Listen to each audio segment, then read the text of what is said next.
Seven ages of man. पढ़ते हैं, बात करें आरबीसी राजस्थान माध्यमिक शिक्षा बोर्ड क्लास 12 की जो पोएट्री है उसमें से जो पोएम है the seven ages of man. The seven ages of man का अर्थ है मनुष्य के जीवन के साथ चालने। ठीक है, लिखने वाले हैं विलियम शेक्सपियर। ठीक है, इसके पोएट कौन हैं? William Shakespeare. विलियम शेक्सपियर के द्वारा लिखी गई पोएम जिसका अर्थ है मनुष्य के जीवन के साथ चालन। मनुष्य के जीवन को विलियम शेक्सपियर ने 7 चरणों में विभाजित किया है। William Shakespeare. ठीक है, इसके पोएट कौन है? William Shakespeare. 1564 से 1616 तक के। ठीक है, 1564 में विलियम शेक्सपियर का जन्म एंड इनकी डेथ कब हुई? 1616 में। लगभग मुगल सम्राट अकबर के समकालीन कहे जा सकते हैं। ठीक है, अब बात करें पोएट्री की। 12th क्लास में पोएट्री के टोटल मार्क्स की बात करें तो कितने हैं? 10 मार्क्स से। ठीक है, 10 मार्क्स में अपने पोएट्री में से कोई भी एक एक्सप्लेन करना होता है, कोई भी एक एक्सट्रैक्ट है जिसके कितने मार्क्स होते हैं? 4। 4 नंबर का कोई भी एक एक्सट्रैक्ट है। ठीक है, इसके बाद बात करें क्वेश्चंस की तो कोई भी 4 क्वेश्चंस में पोएट्री के 4 क्वेश्चंस में से कोई भी 3 क्वेश्चन आपको पढ़ने होते हैं जिसके मार्क्स कितने हैं? 6। टोटल कितने हो गए? 10। तो आपका पोएट्री का जो पार्ट है वो कितने मार्क्स का है? 10 मार्क्स का। तो ध्यान से देखिए, बात करें पोएम की तो पोएम का जो नाम है, नाम से पता लग रहा है कि मनुष्य के जीवन के चरण कितने बताए हैं? 7। ठीक है, विलियम शेक्सपियर के नाटक एज यू लाइक के सेकंड एक्ट के 7th सीन से ये पोएम ली गई है। ठीक है, विलियम शेक्सपियर का नाटक एज यू लाइक उसका सेकंड एक्ट का कौन सा सीन? 7th सीन से ये ली गई है। ठीक है, ये एक मोनोलॉग है। ठीक है, ध्यान रहे, मोनोलॉग। मोनोलॉग का अर्थ है एकल कथा। ठीक है, कहने वाला जब एक व्यक्ति हो क्या होता है? मोनोलॉग। ठीक है, ध्यान रहे, मोनोलॉग है। और बात करें पोएट की तो विलियम शेक्सपियर के द्वारा लगभग 38 प्लेज अर्थात 38 नाटक लिखे गए और लगभग 154 सोनेट से विलियम शेक्सपियर ने लगभग 154 सोनेट लिखे।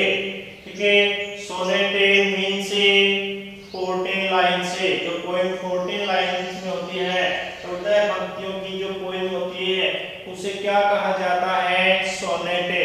ठीक है, तो देखिए विलियम शेक्सपियर ने 38 नाटक 154 सोनेट से लगभग 154 सोनेट और 2 लॉन्ग नैरेटिव पोएम से 2 जिसको कहें बड़ी या लंबी पोएम लिखी। ठीक है, और बात करें इस पोएम के बारे में तो यह विलियम शेक्सपियर का जो नाटक अभी बात की थी हमने एज यू लाइक इट का एक कैरेक्टर है जैक्स। ठीक है, मेलंकली जैक्स था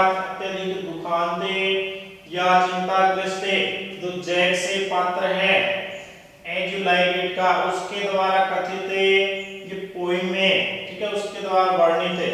और कंपोज किसके द्वारा की गई? विलियम शेक्सपियर के द्वारा, ठीक है। अब देखिए पोएम के बारे में। पोएम स्टार्ट करने से पहले हमने ये तो जान लिया, जो पोएम के नाम से ही पता लग रहा है कि मनुष्य के जीवन को कितने भागों में विभाजित किया गया है? 7। मनुष्य जीवन के 7 चरण इसमें बताए गए हैं, ठीक है। 7 चरण कौन कौन से? सबसे पहले एक शिशु के रूप में, ठीक है, जब मनुष्य का जन्म होता है, इससे संसार में मनुष्य जब प्रवेश करता है, किसके रूप में? शिशु के रूप में। सेकंड है एक स्कूली लड़के के रूप में, ठीक है, अर्थात विद्यार्थी कह सकते हैं, स्कूली लड़का अर्थात विद्यार्थी, विद्यार्थी के रूप में। तीसरा है एक प्रेमी के रूप में।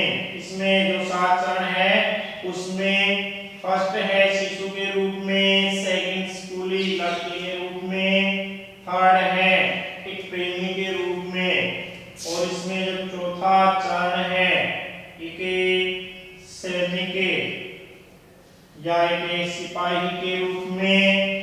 पांचवा चरण इसमें है एक न्यायाधीश के रूप में, ठीक है, न्यायाधीश से। और छठा चरण इसमें एक पेंटालून। पेंटालून का अर्थ है, पेंटालून का अर्थ विदूषक के भांडे या कहें जोकरे, ठीक है। तो 6 इसमें है पेंटालून के रूप में। पेंटालून कहते हैं भांडे या कह सकते हैं विदूषक के रूप में। और 7वां चरण इसमें बताया है ओल्ड एज अर्थात वृद्धावस्था, ठीक है। ये अपने 7 चरण हो गए जो इस पोएम में हमें पढ़ने जा रहे हैं। सबसे पहले देखिए पोएम को स्टार्ट करते हैं।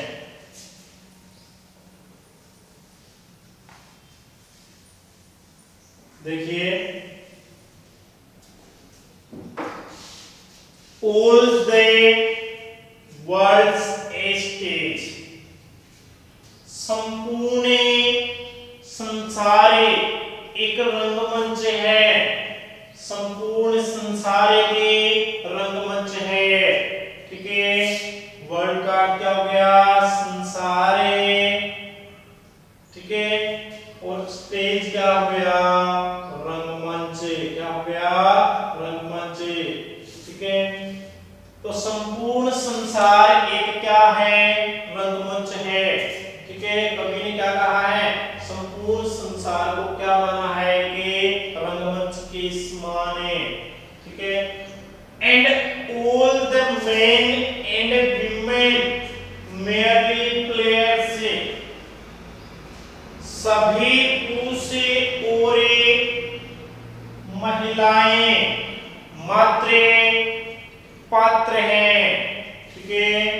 merely का अर्थ केवल, मात्र, और प्लेयर्स का अर्थ यहाँ है पात्र, कलाकार या अभिनेता, अभिनय करने वाले कलाकार, पात्र, ठीक है।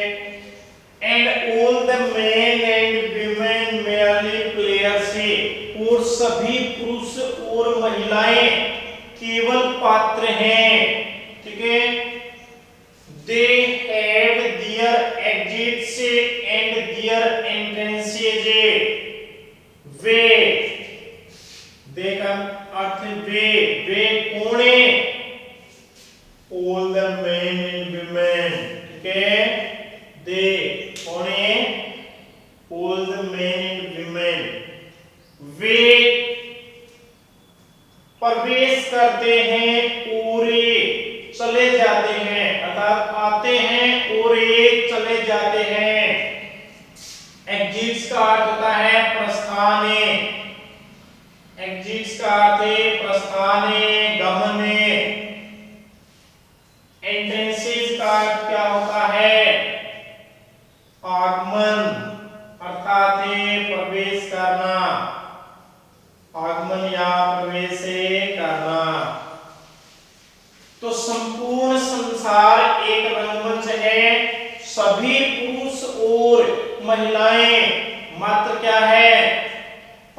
हैं या कलाकार हैं, वे आते हैं और चले जाते हैं।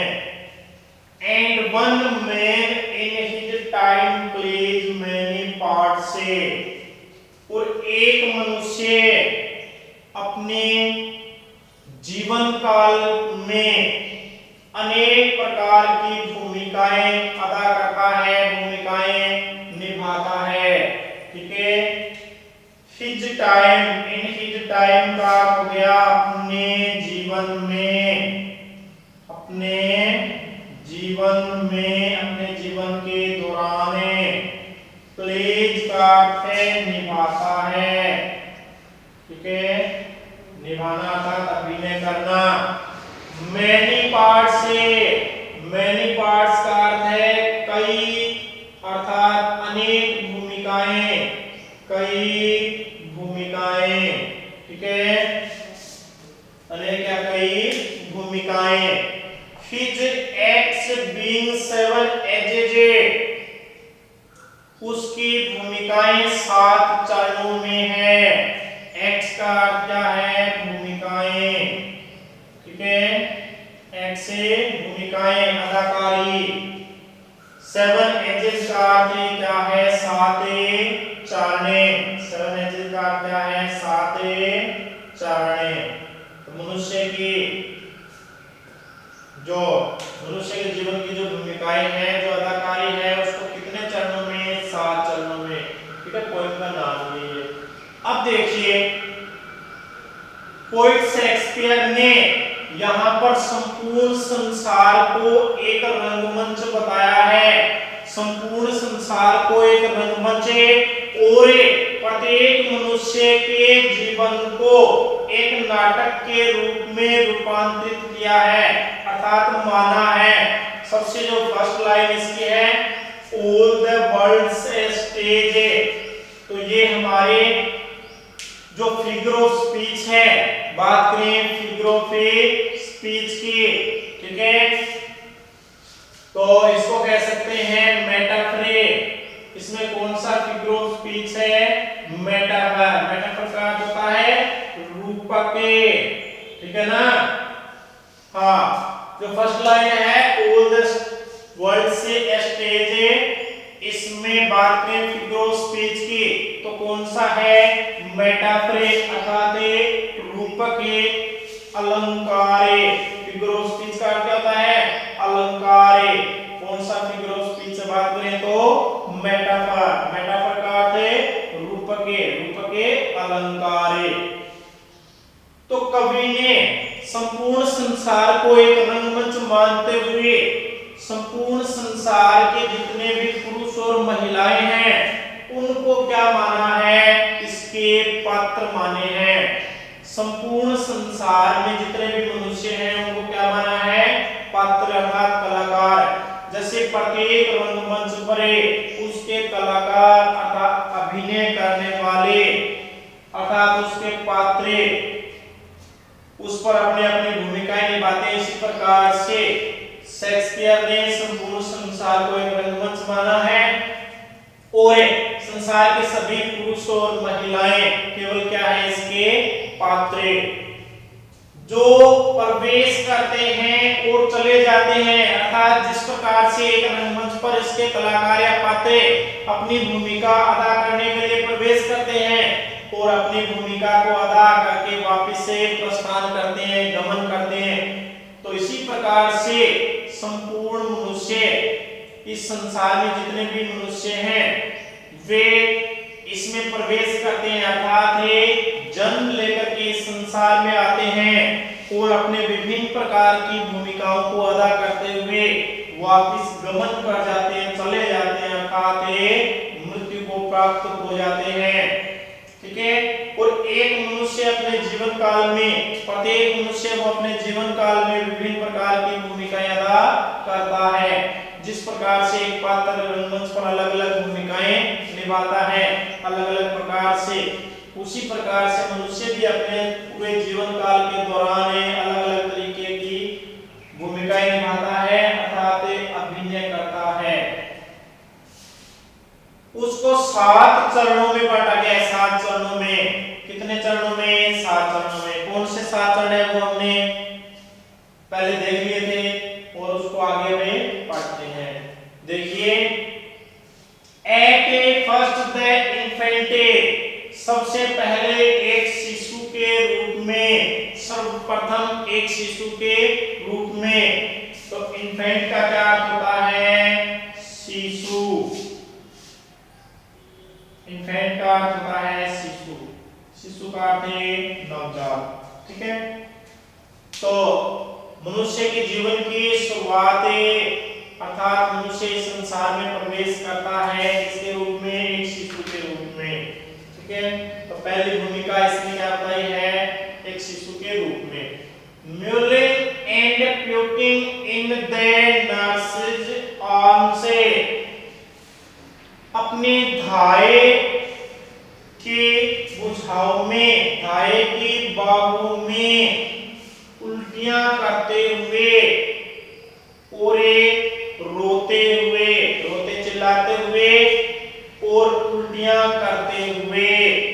म्यूलिंग, म्यूलिंग का अर्थ है रोते चिल्लाते, रोते चिल्लाते हुए। ठीक है, प्यूकिंग, प्यूकिंग का अर्थ है उल्टियां करते हुए। ठीक है, उल्टियां करते हुए। म्यूलिंग एंड प्यूकिंग, रोते चिल्लाते हुए और उल्टियां करते हुए। इन द नर्स आर्म से, अपने धाए, नर्स का अर्थ है धाए। धाए का अर्थ है नवजात शिशु की जो देख रेख करने वाली होती है उसको क्या कहते हैं? नर्स अर्थात धाए माता। ठीक है, आपने नाम सुना होगा राजस्थान के इतिहास में, आपने एक प्रसिद्ध महिला रही है, ठीक है, अपने बलिदान के लिए जानी जाती है, जिसका नाम क्या है? पन्ना धाए। धाए इसीलिए तो नाम है क्योंकि वो एक नर्स थी। नर्स का अर्थ है छोटे बच्चे की देखरेख करने वाली। ठीक है, तो नर्स का अर्थ धाए माता, आर्म का अर्थ भुजाएं, बाहें। Then the winning school boy, तब एक ठिनठिनाते हुए अर्थात रोते हुए, रूठते हुए स्कूली लड़के के रूप में। ठीक है, winning का अर्थ होता है रोना या ठिनठिनाना। ठीक है, कहने का किसी कार्य को करने के लिए अनिच्छुक होना, उसे कहते हैं वेनिंग, ठिनठिनाना। ठीक है, then the whining school boy, तब रोते हुए, ठिनठिनाते हुए, शिकायत करने वाले के स्कूली लड़के के रूप में अर्थात एक विद्यार्थी के रूप में। विद हिज सैचल, अपने बस्ते के साथ। सैचल का मतलब स्कूली बैग अर्थात बस्ता, जिसमें अपनी कॉपी किताबें रखी हुई है। एक स्कूली लड़के का जो बैग होता है उसको क्या कहते हैं? सैचल। तो स्कूली लड़का है, कौन सा लड़का है? स्कूली लड़का। वो कौन सा? जो कि तरह तरह की शिकायतें कर रहा है, बहाने बना रहा है, ठीक है, रो रहा है, चीख रहा है, और अपने स्कूली बस्ते के साथ। एंड शाइनिंग मॉर्निंग फेस, और चमचमाते हुए प्रातः काल के अपने चेहरे के साथ है। प्रातः काल को जब कोई बच्चा विद्यालय जाता है तो उसका चेहरा एकदम से क्या होता है? दीप्तिमान, एकदम से चमचमाता हुआ। ठीक है, शाइनिंग का अर्थ क्या है? चमकते हुए। ठीक है, शाइनिंग का क्या अर्थ है? चमकते हुए, चमचमाते हुए। क्रीपिंग लाइक स्नेल, एक घोंघे के समान रेंगते हुए। क्रीपिंग का अर्थ है रेंगना, रेंग करे, रेंग कर का मतलब है जो जानवर जिनके पैर नहीं होते रेंग करके चलते हैं उसका क्या होता है? क्रीपिंग। क्रीपिंग का अर्थ रेंग करे। लाइक स्नेल, स्नेल का क्या अर्थ होता है? घोंघा, एक जानवर होता है जो कि अत्यधिक धीमी गति से अर्थात रेंग करके चलता है। तो स्कूली लड़के को किसकी तरह होता है, गूंगे की तरह चलता है वो। अनविलिंगली टू स्कूल, अनिच्छुक स्थिति में अर्थात अनिच्छा पूर्वक तरीके से विद्यालय जाते हुए। अनविलिंगली का अर्थ होता है अनिच्छा पूर्वक। ठीक है, अनविलिंगली का क्या अर्थ है, अनिच्छा पूर्वक, बगैर इच्छा के, जिस कार्य को करने का मन ना हो, क्या कहते हैं, अनविलिंगली। देखिए, एट फर्स्ट द इन्फेंट, सबसे पहले एक शिशु के रूप में। कवि शेक्सपियर ने जो 7 चरणें एक मनुष्य के जीवन के जो बताए हैं, उनमें सबसे पहला क्या है, एक शिशु के रूप में। और शिशु किस प्रकार से, जो बिल्कुल असहाय है, दूसरों पर निर्भर होता है, क्योंकि अभी वह सक्षम नहीं है कुछ करने में। तो पहला चरण है एक शिशु के रूप में, जो कि अपने धाई माँ अर्थात नर्स के बाहों में, अपनी धाई माँ के बाहों में रो रहा है, चीख रहा है, रोते हुए, चीखते हुए और उल्टियां करते हुए। ठीक है, कहने का बिल्कुल असहाय के रूप में। उसके पश्चात जो सेकंड स्टेज बताई है, दूसरा चरण है एक स्कूली लड़के का। जब वे शिशु बड़ा हो जाता है, जब स्कूल में जाना स्टार्ट करता है, तो वो तरह तरह के बहाने बनाता है स्कूल में ना जाने के लिए, तरह तरह के बहाने बनाता है, शिकायत करता है। ठीक है, किसके साथ, अपने पीठ पर एक बस्ता रखे हुए जिसमें उसकी कॉपी किताबें रखी हुई है, और तरह तरह की शिकायतें, बहाने बनाता है। और प्रातः काल के दीप्तिमान चेहरे के साथ, एकदम से चमक दमक भरे हुए चेहरे के साथ, उसका चेहरा एकदम से चमक से भरा हुआ है। कवि ने बचपन को ही प्रभात बेला बताया है, अर्थात प्रत्येक मनुष्य के जीवन का जो बचपन का जो चरण है, ठीक है, प्रत्येक मनुष्य का जो बचपन है, उसे मनुष्य ने प्रभात बेला, एक नई शुरुआत, एक अद्भुत दीप्तिमान बताया है। क्रीपिंग लाइक स्नेल का अर्थ है गूंगे की समान धीरे धीरे चलते हुए, रेंगते हुए, मानो कि स्कूली बच्चा वो शिकायत कर रहा है, उसका मन नहीं है जाने का, जो कि धीरे धीरे रेंग रहा है, मानो कि गूंगा चल रहा हो। ठीक है, क्रीपिंग लाइक स्नेल। इसे लाइन में बात में फिगर ऑफ स्पीच की, तो इसमें है सिमिली। कौन सा फिगर ऑफ स्पीच है, सिमिली।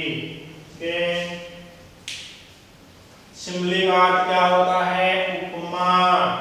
ठीक है ना, हाँ, सिमिली का क्या अर्थ है, उपमा, जो कि लाइक और एज जैसे शब्दों के साथ यूज की जाती है। किसके समान, लाइक स्नेल, गूंगे के समान रेंग करके। इस लाइन में कौन सी फिगर ऑफ स्पीच है, सिमिली अर्थात उपमा। ठीक है, बिल्कुल अनिच्छा पूर्वक तरीके से कवि बताते हैं कि सेकंड जो स्टेज है मनुष्य की, दूसरा जो चरण है, उसमें एक स्कूल जाने वाला लड़का अपने पीठ पर बैग रखे हुए, अपने पीठ पर अपना बस्ता लादे हुए है और तरह तरह की शिकायतें कर रहा है और अनिच्छा जताते हुए, कहने का अर्थ है बगैर इच्छा के विद्यालय जा रहा है, वो भी कैसे, मानो कि गूंगे की तरह रेंगते हुए, अर्थात धीरे धीरे चलते हुए। गूंगे की तरह चलने का अर्थ है उसकी इच्छा नहीं है विद्यालय जाने की, लेकिन फिर भी उसको जाना पड़ रहा है। तो यहाँ तक आपके पोएम समझ आ गई होगी। हमने 2 स्टेंजा इस पोएम के कर लिए हैं, जिसमें मैंने आपको आने वाले फिगर ऑफ स्पीच की जानकारी दी, साथ में मैंने मीनिंग भी आपको बताई है, इसका ट्रांसलेट और एक्सप्लेन भी हमने किया है। अगर इसमें किसी भी प्रकार की आपकी समस्या हो तो आप कमेंट बॉक्स में लिख सकते हैं। इसके आगे नेक्स्ट वीडियो में शेष पोएम है वो नेक्स्ट वीडियो में पढ़ेंगे। Thanks all of